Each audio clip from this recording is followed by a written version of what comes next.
Hello friends, higher mathematics के इस YouTube channel में आप लोगों का स्वागत है।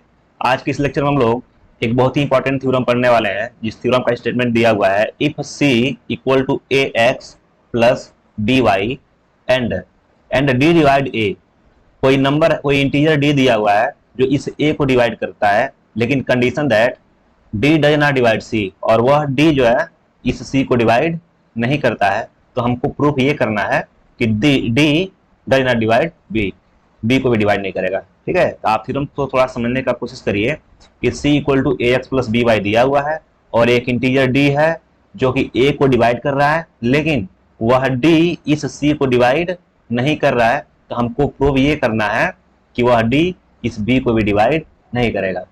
और a b c d और x y जो भी दिए हुए हैं ये सारे के सारे क्या है, इंटीजर है। ठीक है, तो आइए इसका प्रूफ हम देखते हैं। तो जो सबसे पहले जो दिया हुआ है ये d डिवाइड्स a, इसी को हम लेकर चलेंगे।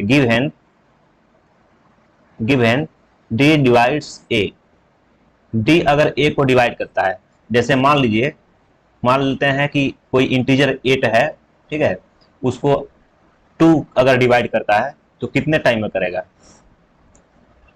2 4 जा 8 टाइम में करेगा ना, यानी कि आप इस 4 टाइम में करेगा ना, यानी कि आप इस 8 को आप क्या लिख सकते हैं, 4 इंटू 2। ठीक है, यानी कि हमारे पास एक नया इंटीजर मिल गया, ये 4, जिसको आप मान लेते हैं t1। क्या मानेंगे? t1। ये क्या होगा? इंटीजर ही तो है, 4 इंटीजर है, तो t1 भी क्या होगा? इंटीजर होगा। ठीक है, तो अगर d a को डिवाइड करता है तो this imply there exist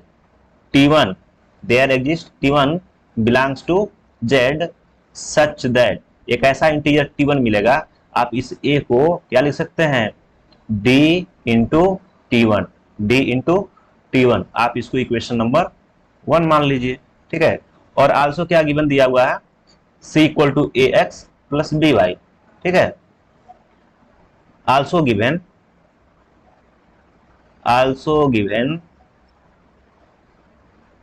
c equal to A x plus B Y. ठीक है, अब हम क्या करेंगे?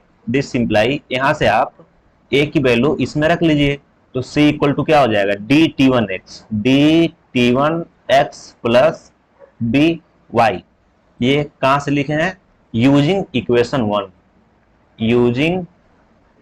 इक्वेशन 1 का यूज करके आप ऐसे लिख लिए। ठीक है, अब हम क्या करेंगे? अगर हम मान लेते हैं, इसमें कंट्राडिक्शन हमको दिखाना है। अगर हम मान लें कि हमको प्रूव करना है कि डी जो है बी को डिवाइड नहीं करेगा, हमको यही दिखाना है। अगर हम मान के चलें कि डी बी को डिवाइड करेगा तब क्या होगा? ठीक है, इफ पॉसिबल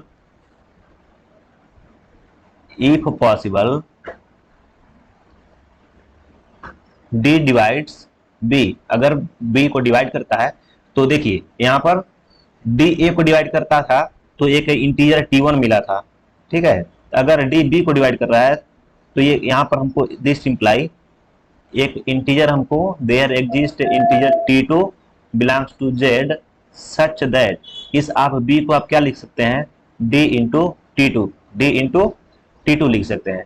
अब इसको हम यूज कर लेंगे इक्वेशन नंबर 2 में। आप इसको इक्वेशन नंबर 2 मान लीजिए, इसको इक्वेशन नंबर 2 मान लेते हैं।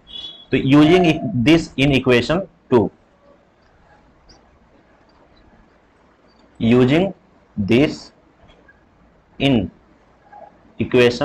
2, वी हैव, क्या होगा?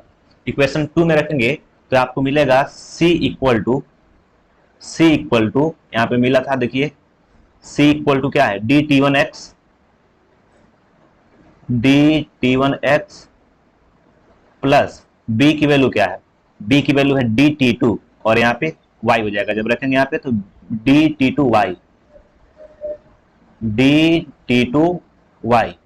अब इसको आप ऐसे लिख सकते हैं, c इक्वल टू, यहाँ से d और यहाँ से d क्या कर लेंगे? कॉमन कर लेंगे। तो कॉमन करेंगे तो आपको मिलेगा t1x, क्या मिलेगा? t1x प्लस t2y मिलेगा, t1x प्लस t2y। इसको आप ऐसे लिख सकते हैं, c इक्वल टू डी, और t1 इंटीजर है, x भी इंटीजर है, तो दोनों का मल्टीप्लाई भी इंटीजर होगा। वैसे ही T2 भी इंटीजर है, Y भी इंटीजर, दोनों का मल्टीप्लाई भी इंटीजर होगा। तो ये भी इंटीजर, ये भी इंटीजर, दोनों का सम करेंगे तो वो भी क्या होगा, इंटीजर होगा। उस इंटीजर को आप मान लीजिए L, ठीक है। और यहाँ पुट कर लीजिए, put L equal to T1x plus T2y, और वह क्या होना चाहिए, इंटीजर होना चाहिए, ठीक है। अब यहाँ से आपको कंक्लूजन ये मिल रहा है, दिस इंप्लाई D डिवाइड करेगा किसको, C को, क्योंकि C को आप D इंटू एल के फॉर्म में लिख लिए। इसका मतलब D भी डिवाइड करेगा C को, L भी डिवाइड करेगा C को। तो हमको D को लेके चलना है, तो D जो है डिवाइड कर ले रहा है C को। कब D C को डिवाइड कब कर रहा है, जब हम मान के चल रहे हैं कि D B को डिवाइड करेगा तब, ठीक है। तो अगर हम मान लें D डिवाइड करेगा B को, तो D डिवाइड कर लेगा C को।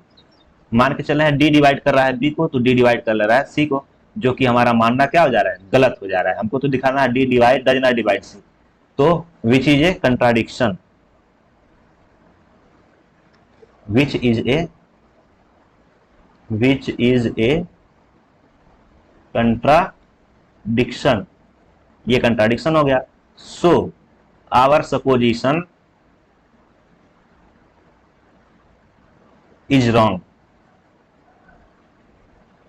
क्या सपोज किए थे, लिखे थे ना, if possible D divides B, ये हमारा मानना क्या हो जा रहा है, गलत हो जा रहा है, ठीक है ना। इसलिए hence D does not divide C, तो उस कंडीशन में D does not divide B, ये हमारा प्रूफ हो जाएगा। तो फ्रेंड्स आज के इस लेक्चर में इतना ही, मिलते हैं अगले लेक्चर में नए टॉपिक के साथ। Thank you so much.